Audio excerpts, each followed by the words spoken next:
Hi again. So far, we've learned about some of the tasks an entry-level UX designer might do each day. We've also mentioned that your role might differ depending on where you work. In this video, we'll explain the differences between generalists, specialists, and T-shaped roles in UX design. A generalist is a UX designer with a broad number of responsibilities. Most UX designers begin their careers this way, doing various tasks. For example, you might do a bit of interaction design work, a bit of visual design work, and more. One benefit of being a generalist is that you get to try out roles and find a specialty that you're passionate about. Generalist UX designers are common at smaller companies with fewer employees, as these companies don't have big design departments, so you might have to wear many hats. A generalist might be responsible for a combination of user research, branding, user flows, UX writing, visual design, prototyping, production design, information architecture, and usability testing, among other things. Most generalists start their roles knowing about one or two of these topics.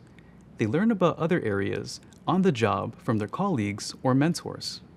UX generalists can also continue their education through professional development, doing their own research to keep up with industry trends and participating in online UX communities to learn from other designers.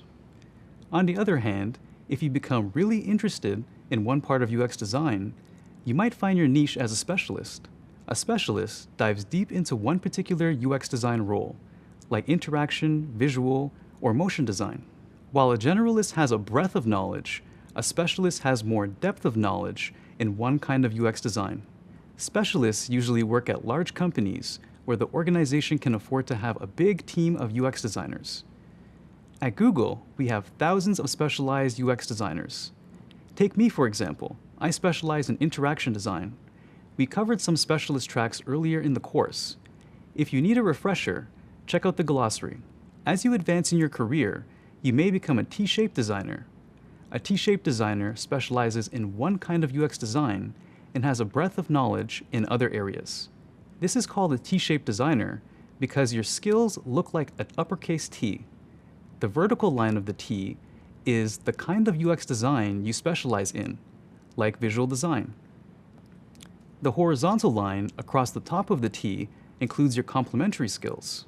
These skills might come from other fields like interaction design that cross over with your specialties or soft skills that help you work more effectively. Becoming a specialist or generalist isn't always a conscious choice.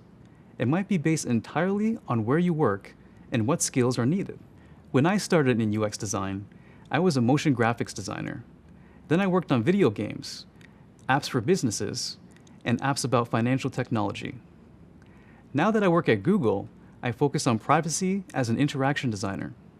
The more experience you get in the industry, the broader your perspective. You'll be exposed to a lot of different companies, design principles, and work styles, and you'll learn how each one can better inform your designs.